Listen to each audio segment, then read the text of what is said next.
Il est vrai que cette semaine, nous avons tout de même parlé assez souvent de l'univers de DC, surtout en lien avec le cinéma, et en lien avec différents univers. En effet, on a parlé du Elseworld, avec des théories sur The Batman 2, qui pourrait être l'antagoniste, est-ce que ce sera Mr. Freeze, le Joker, ou encore possiblement le Riddler, le retour, ou même le Pingouin, pour ne citer que bien sûr.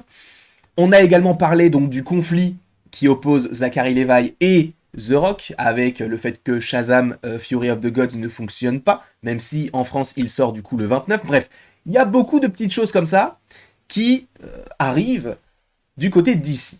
Et sachant que nous savons qu'il y a le DC Studios qui va d'autant plus proposer du contenu à partir au moins, enfin au plus tard plutôt, en 2025, avec notamment Superman Legacy, chapeauté par James Gunn. Jusque-là, tout va bien. Et pour rendre à César ce qui est à César, c'est tout simplement Comics Guardian qui m'a envoyé la photo que je vais vous montrer en lien avec le film Joker Folie à 2. On en parlera bien sûr juste après. Mais pour ceux qui ne le savent pas, Comics Guardian et moi-même avons un petit média qui s'appelle Nuage. Et n'hésitez pas à aller en description pour aller suivre tout cela si vous le voulez, où on repartage, ou en tout cas on essaye de repartager au mieux les différentes rumeurs, les différentes news en lien avec la pop culture. Et il m'a montré une photo donc du tournage de Joker Folie à 2. Je précise fortement de quitter cette vidéo si vous ne voulez pas spoiler, enfin si vous ne voulez pas être spoilé plutôt dans ce sens-là, c'est mieux.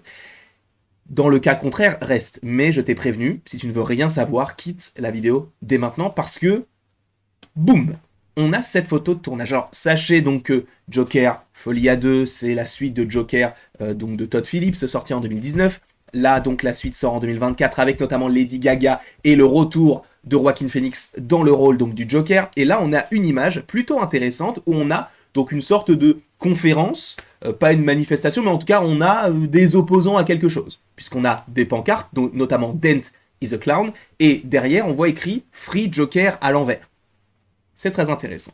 Pourquoi? Parce que Dent is a clown, ça veut dire Dent est un clown. Mais qui est Dent? Dent, alors, pour faire très simple, dans les comics, c'est Harvey Dent ou Double Face, qui est donc un ennemi de Batman. Il est notamment procureur. Et en plus de cela, alors ce n'est pas pour me vanter, pas du tout, parce que je ne lis pas beaucoup de comics, mais j'ai eu la chance du coup d'être bien conseillé, notamment par Anto, à l'époque où justement je voulais me renseigner un maximum sur le Riddler.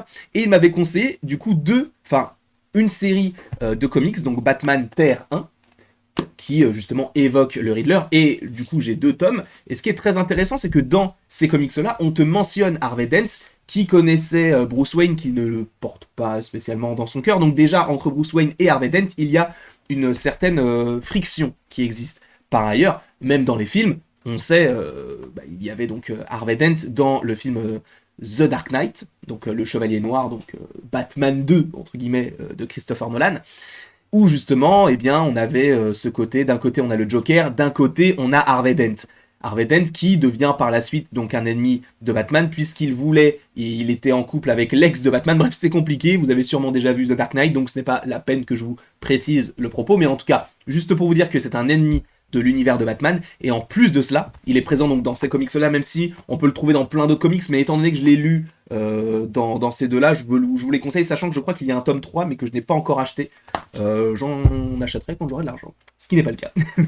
Et du coup, on le voit aussi, donc, au-delà des comics, on le voit donc dans les films, et on pourrait donc le revoir dans Joker Folie à 2. Alors il faut rappeler qu'à la fin de Joker, le Joker semble s'échapper de cet asile dans lequel il est, donc je crois que c'est Arkham, mais je suis pas sûr, mais je crois que oui, je me souviens plus parce que ça fait longtemps que je ne l'ai pas vu. Et justement, ce qui est très intéressant, c'est que d'un côté on a Dent is a Clown, et de l'autre Free Joker. Alors qu'est-ce que cela signifie? Est-ce que ce sont des militants qui veulent justement la sortie du Joker de cet asile? Possiblement. Est-ce que justement on a Harvey Dent qui est impliqué maintenant dans la justice américaine, ou en tout cas à Gotham, et qu'il veut que Dent reste du côté enfin, que Dent reste du côté que le Joker reste dans cet asile parce qu'il est beaucoup trop dangereux et il peut soulever les masses maintenant assez rapidement et assez simplement? Est-ce qu'on partirait là-dessus? Alors, le Dent is the Clown, c'est hyper intéressant parce qu'il a un double sens. Comme je viens de vous le dire, peut-être que c'est Dent is the Clown parce que justement, eux veulent la liberté du Joker, ils veulent qu'il sorte et qu'il puisse justement possiblement mener une sorte de révolution, et donc ils veuillent pardon, que le Joker sorte donc de cet asile. Donc ça pourrait dire que Dent, lui, est opposé à cette sortie et donc il l'insulte de clown.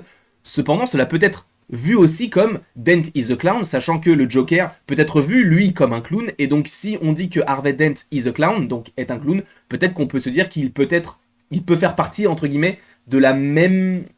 Enfin, ils peuvent être du même côté.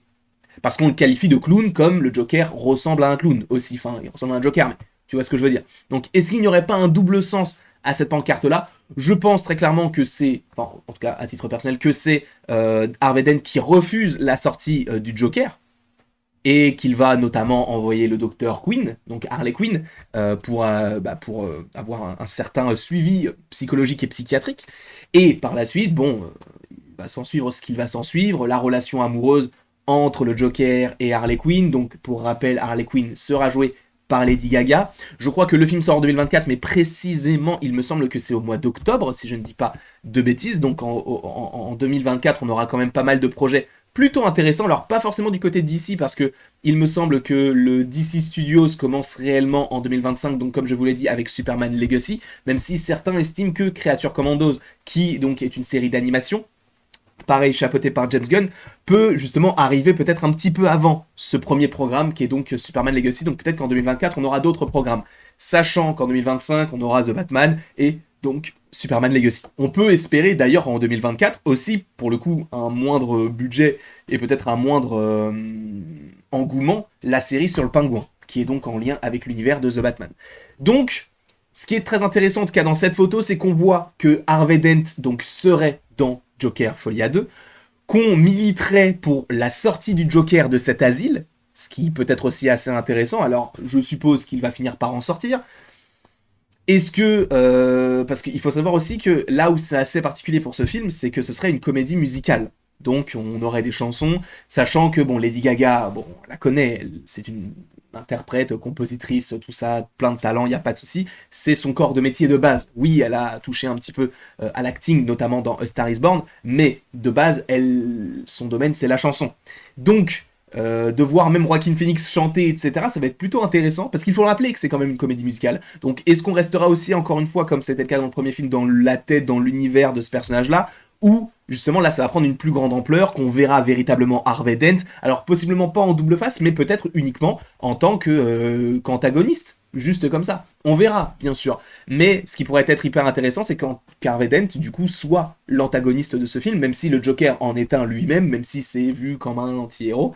On verra comment tout cela s'agence, mais personnellement, je trouve que c'est plutôt intéressant. Donc en vrai, je vous conseille ces deux comics qui ne reviennent pas spécialement sur Harvey Dent en tant qu'ennemi de Batman, mais plus en tant que concurrent de Bruce Wayne.